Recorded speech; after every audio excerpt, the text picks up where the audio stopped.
The road to recovery for Grand Isle residents is just beginning. Every structure here suffered some sort of damage. You can see here down power lines tangled up with debris. There is a truck behind me that this tree here just split in half. This is a homeowner who says that she's already lost 2 of her vehicles. Still, millions of Texans are either without water or under a water boil notice. And with this hard freeze overnight, there's a possibility for more pipes bursting. The gate, which they named in her honor here behind me, is located near the place where hundreds gathered and protested for weeks after she disappeared. This morning, we could still see some smoke coming from the building. More than 100 vaccines for people, but since 10 a.m., only about 10 people have shown up. For many kids, it won't be so easy going back into the classroom. A local therapist says that with all the changes they've experienced, it's hard for them to know what's coming next. Amazon was by far the most expensive at $192, and that's because some of the items came in bigger quantities. The biggest takeaway, both Walmart and Target are less than $100. Explíqueme cómo se siente ahorita de todas las personas que están aquí apoyando a su hija. How do you feel about all the people that are here supporting your daughter? Do you believe that your sister is inside alive? How do you remain so hopeful during a time like this? Welcome back to Texas Today. I'm Maria Aguilera. Heidi and Chris have the morning off. If you've got 10 minutes, then we've got everything you need to know to get you out the door this morning. It is starting to feel hot, Jordan. I mean, I walked my dog yesterday. I'm going to probably walk him several times today. So what can people expect? If you haven't filed your taxes yet, today is the deadline. Texans were given an extra extension until June 15th because of the winter storm back in February. If you need a little more time, you can file an extension. I'll explain how to do that coming up at 6. This summer, skateboarding will hit the Olympic stage in Tokyo. The sport has been mainstream in the U.S., but now it's finally making it to the global stage. It's a big day for KCEN residents as the City Council is expected to discuss a $100 million road bond tonight, along with several other issues. The meeting is a joint workshop between KCEN City Council and KCEN Independent School District. The workshop will discuss several topics, including the road repairs needed after the winter storm. Waco City Council is considering closing several streets in downtown to create a pedestrian plaza. The Summer of Downtown initiative would close parts of 7th Street from Austin Avenue to Franklin Avenue to traffic. The area would become a new pedestrian-only zone for the summer, where events like live music, pop-up shops, and yoga classes would take place. McLean Children's Hospital has reached an all-time high. Right now, they've got the largest percentage of kids occupying beds due to COVID since the pandemic started. And health experts say it's concerning as cases continue to rise in schools. Children are the focus right now as Delta cases rise across the nation. McLean Children's Hospital is seeing a steady climb in hospitalizations among kids. Lots more kids coming in feeling terrible having COVID. Lots more than we ever saw with the novel COVID-19 variant. Chief Medical Officer Dr. Dominic Lucia says 20% of their beds are being used by children sick with COVID. In 2020, we really stayed between 1% and 5%. When I talked to folks a couple weeks ago, we're between 10 and 15%, and we've seen at about 2 weeks into the school year how that's increased. Dr. Lucia says it's affecting them in a more severe way than COVID has in the past.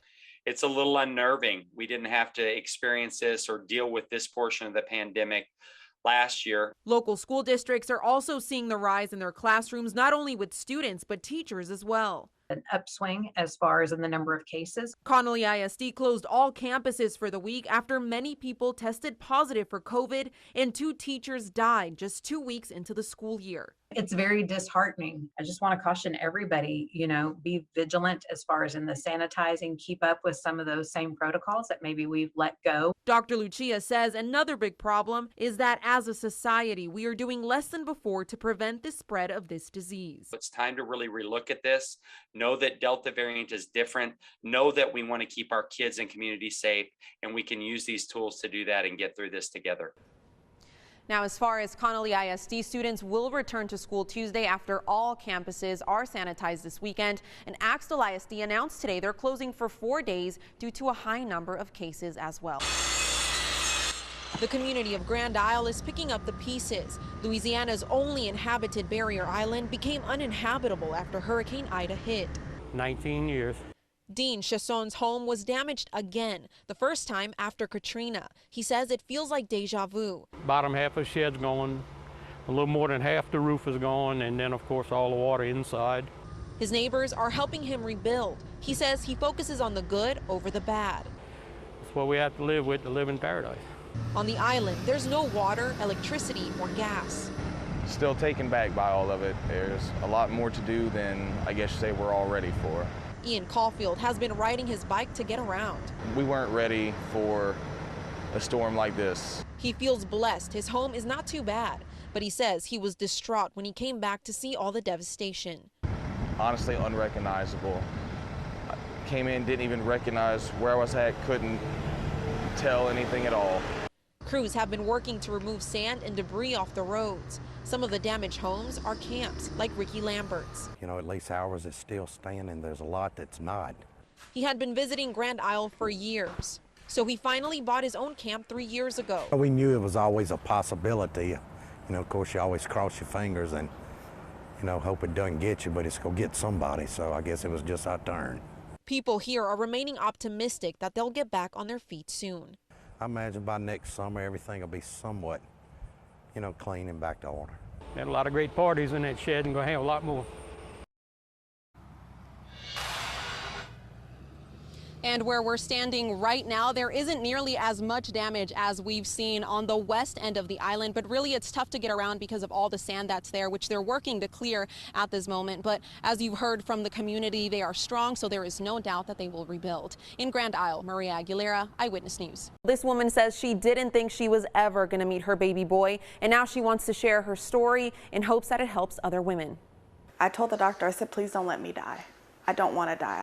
Laterica McCall was 31 weeks pregnant when she got COVID-19. Within days, her health drastically declined. 2 months before her due date, she was intubated in the ICU and had an emergency C-section. At that point, I didn't want to fall in love with the baby that I didn't know if I was ever going to get to meet. And it made me sad. It made me very sad. She met her son Jackson 2 weeks later in the NICU and finally brought him home a month after his birth. He's doing much better now. He got discharged. He's meeting all of his milestones and is doing great. McCall, who is also a nurse, chose not to get the vaccine while she was pregnant. She says at the time there wasn't enough guidance and she didn't want to jeopardize her pregnancy, which would be her last due to a medical condition. It makes you question your decision. Like, if I would have gotten the shot, could I have prevented that? So I encourage women, yes, it's okay to be scared, but ask the questions, look at the research, because when I got pregnant, that research wasn't there. The evidence is there now. We want to tell pregnant moms that are on the fence about this vaccine. 160,000 moms have gotten this vaccine. We have data. We have followed these pregnancies. This vaccine is safe for you and baby and protects you and baby from COVID. Dr. Jessica Ehrig, a maternal medical director, cared for McCall during her pregnancy. She says as a mom first and physician second, she hopes no other woman goes through that. I would be lying to you if I didn't say I was worried that we were going to lose one or the other of them that night. And I think we all had tears in our eyes when she and baby were discharged from the hospital. McCall says she is beyond grateful. She knows things could have been much worse. To know that I came back from where most people don't come, it is a miracle, and I'm thankful to be here. McCall says she is planning on getting the vaccine, and Dr. Ehrig encourages women to talk to your doctor and ask questions so they can help you make the right decisions for a healthy pregnancy and healthy baby.